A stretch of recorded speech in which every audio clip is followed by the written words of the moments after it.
Ils avaient fait la même chose que quand tu montres une étiquette puis tu fais goûter le vin. Tu vois. Mais ils avaient montré les paysages, puis ils disaient voilà, paysage, ce vin.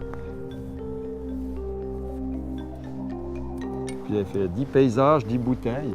Et les plus beaux paysages, eh ben, étaient mieux dégustés que les moins beaux.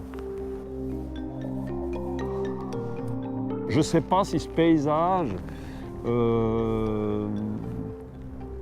si la vigne sera encore là dans 100 ans. Voilà. Ouais, je sais pas.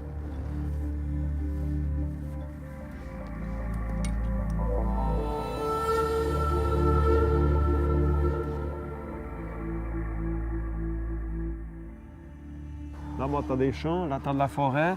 Tout est ordonné parce qu'en fait, il y a peu de place. Et c'est petit, tout est petit hein, chez nous. Donc les rares endroits où c'est à peu près cultivable, on cultive. Et puis on cultive de façon la plus rationnelle possible. On n'a pas ces grandes surfaces comme chez vous, où nous, le terrain, mais chaque souche, elle compte. Le long des talus de chemin de fer, on plante des vignes.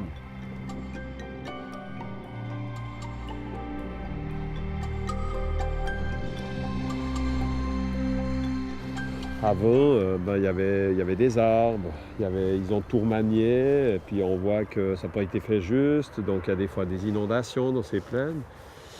Ensuite, on voit que là-bas, on est en train de se faire manger par la partie industrie.